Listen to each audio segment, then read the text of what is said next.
RRB, l'invité du matin. Bonjour Elisabeth Noir. Bonjour Nicolas. Géopolitique ce matin avec votre invité puisque vous recevez le directeur de l'IHEDN. Notre invité est en effet le général de corps d'armée Durieux. Bonjour. Bonjour. Merci d'accepter notre invitation. Vous êtes directeur de l'IHEDN, directeur également de l'enseignement militaire supérieur. Alors vous êtes en Calédonie comme directeur de l'IHEDN, l'Institut des hautes études de défense nationale. Qu'est-ce que c'est exactement? C'est un institut qui a été créé en 1936. Oui, c'est ça. L'IHEDN a été créé en 1936 pour rassembler des responsables militaires et civils pour réfléchir ensemble sur les grands sujets de défense nationale.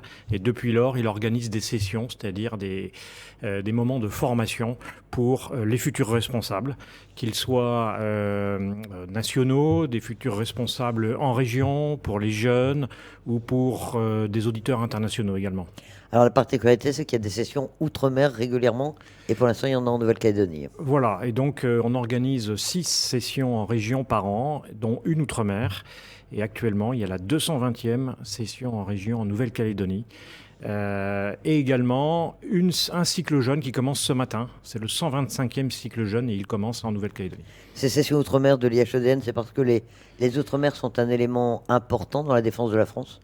Alors, d'une part parce que c'est une région, du point de vue de l'IHEDN, comme les autres, et que, en effet, la Nouvelle-Calédonie, elle joue un rôle tout à fait particulier dans la défense nationale, dans la défense de la France, dans cette région de l'Indo-Pacifique où aujourd'hui se cristallisent beaucoup de tensions.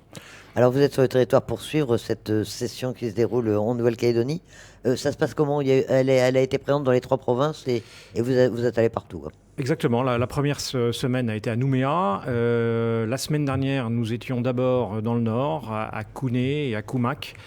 Et puis, on a terminé la semaine sur l'île de Lifou, dans la paroisse de Lucilia, plus précisément. Et ça a permis d'appréhender les différentes facettes de la Nouvelle-Calédonie. Ça se passe comment ces sessions? Ce sont des cours magistraux? Qu'est-ce qu'on enseigne? Quels sont les thèmes qu'apprennent les auditeurs? La pédagogie de l'IHEDN, elle repose sur un triptyque. Il y a 3 types d'activités. Il y a des conférences sur les grands sujets de la défense nationale. Il y a des visites.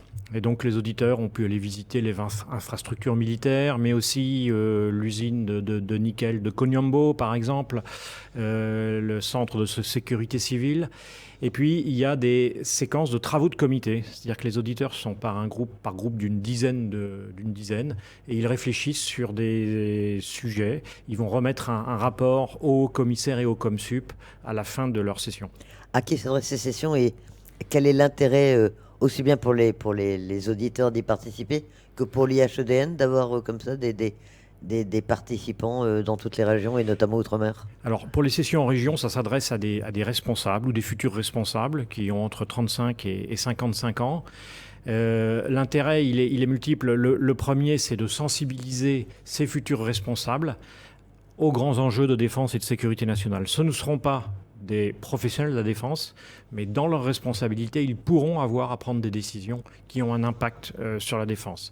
Et puis, la diversité des profils de ces auditeurs rend extrêmement intéressant les travaux qu'ils vont remettre et leur permettent aussi de se connaître. Il y a toutes les facettes de la société calédonienne, par exemple, étaient représentées dans ces sessions et ça permet à chacun de mieux se comprendre, de se connaître par-delà notamment les barrières professionnelles où chacun a en général un vocabulaire, des références et c'est important d'essayer de mieux coopérer ensemble.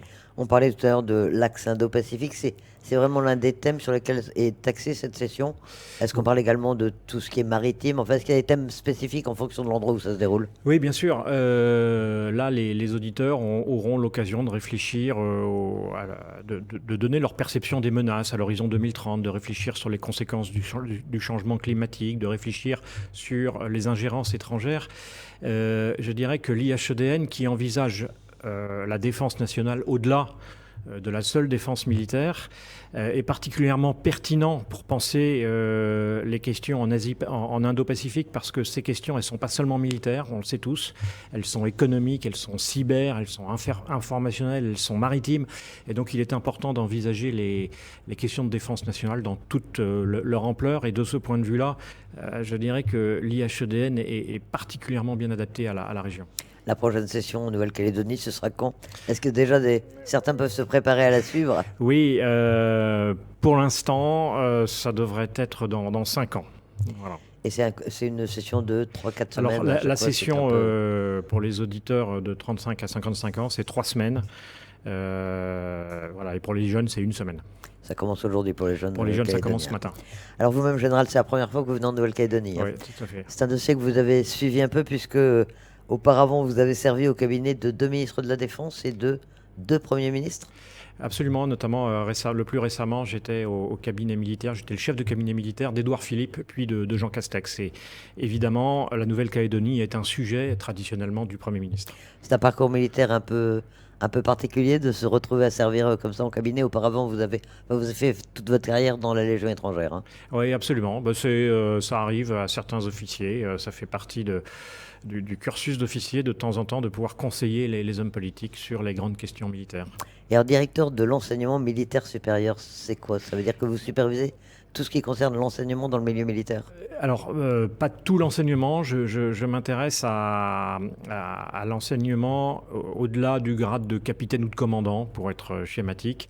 C'est-à-dire que j'ai la responsabilité à la fois de l'école de guerre et de ce qu'on appelle le centre des hautes études militaires, donc un petit centre de formation qui s'intéresse aux colonels qui vont plus tard occuper les plus hautes responsabilités dans le monde de la défense. L'enseignement, ça ne s'arrête jamais dans l'armée? Et donc oui, l'enseignement ne s'arrête jamais dans l'armée, absolument. C'est la première fois que vous veniez sur le territoire, vous avez pu un petit peu découvrir la Calédonie tout de même? Oui, j'ai eu la chance donc, de pouvoir aller dans le nord, à Kouné, à Comac, de rencontrer les gens. On est allé à l'université de Californie, en tout cas à l'antenne de Kouné, et puis d'aller à Lifou, de rencontrer énormément de personnes. Et puis ici, bien sûr, à Nouméa, et c'est tout à fait passionnant.